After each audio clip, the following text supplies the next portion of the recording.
I'm James, and welcome to what will be a series of short films following the course of Celtic's Centenary season of 1987-88. We didn't know it at the time, but it marked the end of an era for Celtic.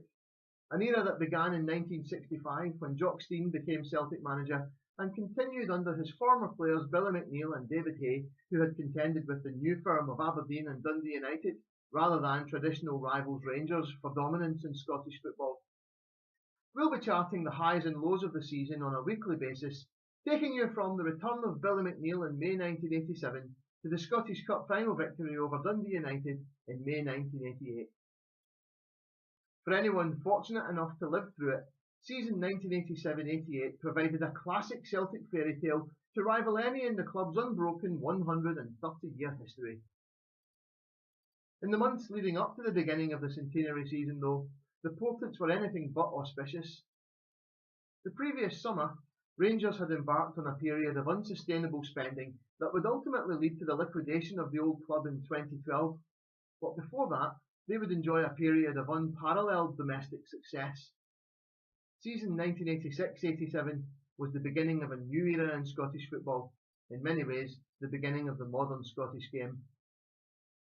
As 1987 dawned, Celtic held a fairly comfortable lead over Rangers in the old Premier Division title race, but the club was about to implode over the next few months. David Hay had built an attractive side, capable of fast-flowing football, built around a midfield three of Paul McStay, Tommy Burns and Murdo MacLeod, combining vision, guile, finesse, and not a little grit and strength. Up front, the strike force of Brian McClare and Maurice Johnston, backed up by the emerging Alan McInally and the experienced but perpetual whipping boy Mark McGee, was the equal of any in Britain at the time. The Achilles heel of the team was in defence, and Hay was well aware of this, making efforts to sign players such as Joe McLaughlin of Chelsea and Steve Bruce of Norwich, only to be told by the board he'd have to buy them himself. The second half of the season would see Celtic squander what had been a 9-point lead over Rangers in the days of 2 points for a win to lose the title by 6 points. Ironically, Hay was permitted to spend £500,000 on Irish international centre-half Mick McCarthy just days before being ignominiously sacked in a supermarket car park the day before Billy McNeill was brought home. It was a regrettable end to David Hay's time at Celtic. He was up against a financially doped opponent and was not backed sufficiently by the board. His sacking, whatever you think of his performance as Celtic manager, was a shabby way to treat a Celtic great. When Billy McNeill returned, it was to a club in turmoil. Another Celtic legend had come to the end of his time with the club and would be sorely missed. 36-year-old Danny McGrain played his final match against Hearts at Tynecastle in a 0-1 defeat in the last league game of season 1986-87. Thinking he would have another opportunity to say goodbye, and not feeling that day's performance merited a round of applause, he did not go back onto the park with the rest of the team. He was told a couple of days later that he would not be offered a new contract. Danny felt aggrieved, as if he had been told beforehand he would have taken that bow at Tynecastle. Two members of the Quality Street gang, whose ending to their Celtic careers were handled badly. The playing squad would have the heart ripped out of it over the next couple of months, with 4 players out of contract and refusing new deals. Murdo MacLeod, Celtic's midfield dynamo, left for Borussia Dortmund. He was vastly experienced, and having been with the club since 1978, was a driving force behind 4 league title wins.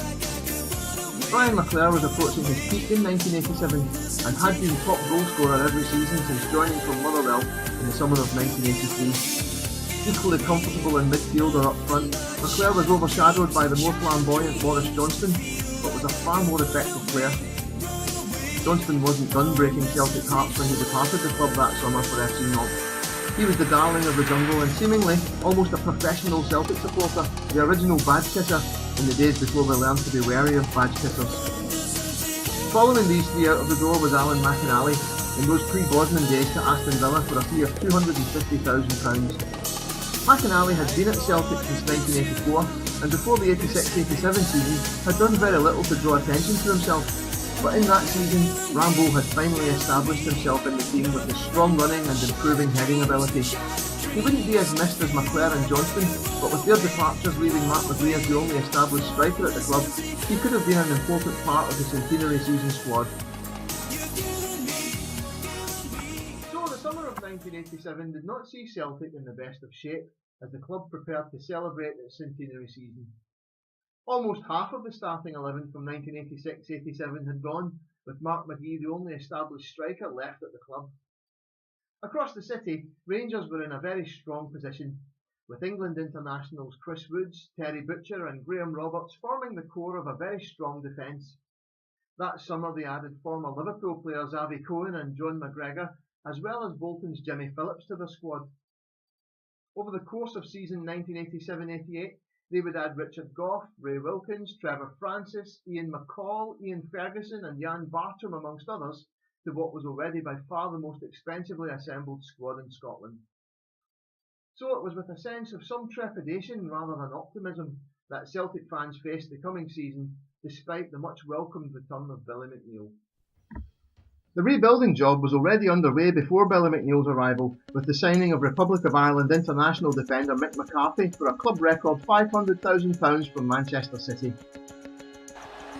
McCarthy had worked with McNeill before, Caesar having signed him for City from Barnsley in 1983, since when he had forged a reputation as a solid, no-nonsense, if unspectacular defender. In short, just what Celtic had needed.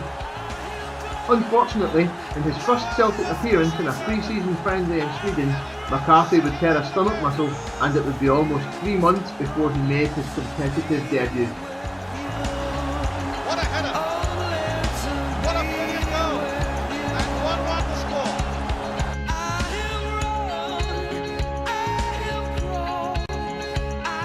Billy McNeill's first signing on his return was to most fans an underwhelming one. Billy Stark had a well-deserved reputation as a goal-scoring midfielder, but it was one of those curious cases where fans wondered what else was it that he did, as if scoring goals wasn't the whole point of football. He was 31 years old and most considered his best days to be behind him. He certainly wasn't what most people were expecting as a replacement for Murdo MacLeod. Gangly and not especially fast, Stark nevertheless had a knack of getting beyond the forwards or arriving late in the box and was equally comfortable shooting with either foot. Signed on a 1-year contract for £75,000, Billy Stark was a low-risk signing, but not one to set the pulses racing.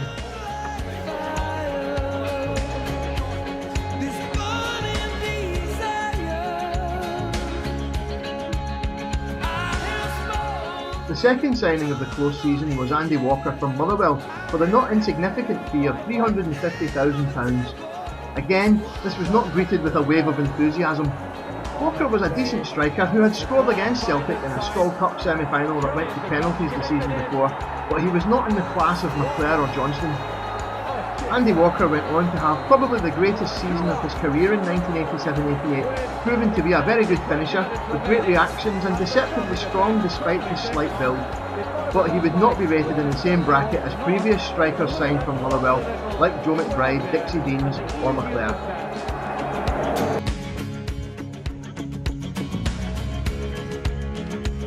The final signing before the season kicked off in those pre-transfer window days was 23-year-old right-back Chris Morris from Sheffield Wednesday. A converted winger, Morris had the biggest shoes of all to fill, replacing Danny McGrain, Celtic's last indisputably world-class player. Morris was an unknown quantity in 1987, which was just as well. He'd spent the previous couple of seasons as Mel Sterling's understudy at Wednesday and had been the Hillsborough crowd's favourite whipping boy. On some occasions, his every touch wooed relentlessly by his own fans. Morris went on to be the only player to appear in every game in the Centenary season and quickly became a crowd favourite with his tenacious defending and surging runs up the right wing, either on the overlap or with the ball at his feet.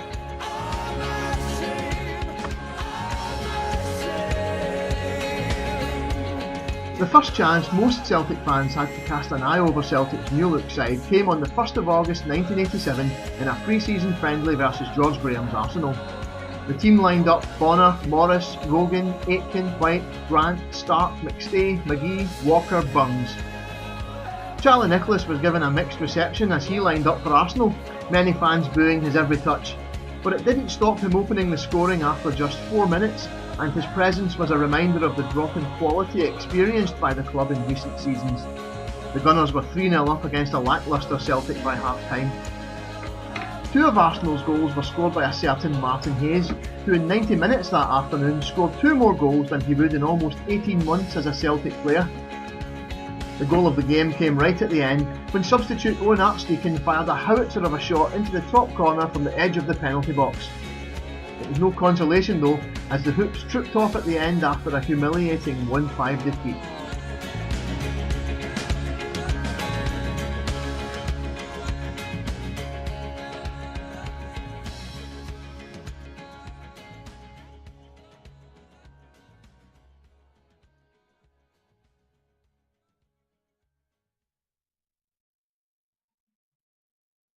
Celtic would kick off their league season the following Saturday against Division 1 champions Morton. Given the tumultuous events of the close season and the shambolic performance against Arsenal, few present that uncommonly sunny Greenock afternoon could have foreseen what was about to unfold over the coming weeks and months as Celtic Centenary Dreams came true.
Sun is a drug that brings me near to the child that I